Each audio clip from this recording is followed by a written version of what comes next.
ఏదైనా సాధించాలంటే మనిషికి నిలకడ, ఓర్పు అనేవి ప్రధానంగా ఉండాలి. అవి లేని వారు ఏ రంగంలోనైనా రాణించలేరు. రాజకీయ రంగంలో కూడా సహనం, ఓర్పు అనేవి ఖచ్చితంగా ఉండాలి. సరైన సమయం కోసం వేచి చూడాలి. అంతేకాని నిలకడ లేనితనం ప్రదర్శిస్తే వాళ్ళ పొలిటికల్ కెరీర్ ప్రశ్నార్థకంగా మారుతుంది. ఇప్పటి వరకు తమ రాజకీయాన్ని అలా చీకట్లోకి నెట్టుకున్న ప్రముఖులు ఎందరో ఉన్నారు.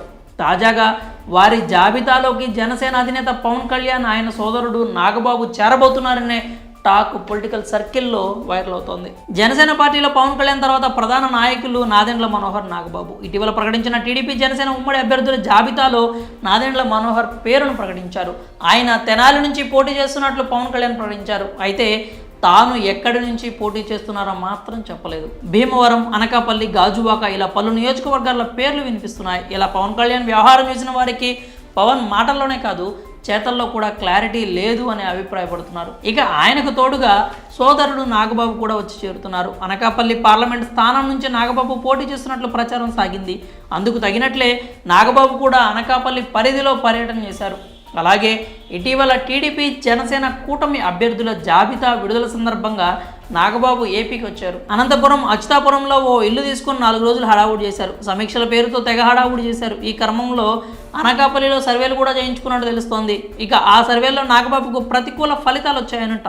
ఆ కారణంగా ఓటమి భయం నాగబాబులో మొదలైనట్లు తెలుస్తోంది. దీంతో నాగబాబు తన మకాంను అనకాపల్లి నుంచి హైదరాబాద్కు మార్చారని సమాచారం. మరోవైపు పవన్ కళ్యాణ్ కూడా అదే తరహాలో తన రాజకీయాన్ని కొనసాగిస్తున్నారు. ఉమ్మడి అభ్యర్థులను ప్రకటించే ముందు రోజు వరకు కూడా పవన్ హైదరాబాద్లోనే ఉన్నారు. కూటమి అభ్యర్థుల జాబితాను ప్రకటించిన రోజున మాత్రమే ఏపీకి వచ్చారు. ఆ మీటింగ్ అనంతరం తిరిగి హైదరాబాద్కు వెళ్ళిపోయారు.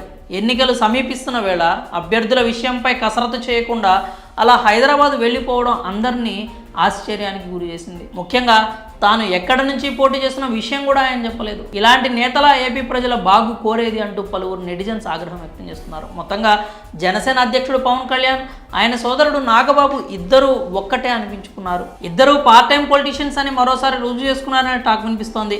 ప్రజలకు మేలు చేసేందుకు కాకుండా చంద్రబాబుకు సహకరించేందుకే వారు ఉన్నట్లు నిరూపించుకున్నారని రాజకీయ విశ్లేషకులు అభిప్రాయపడుతున్నారు.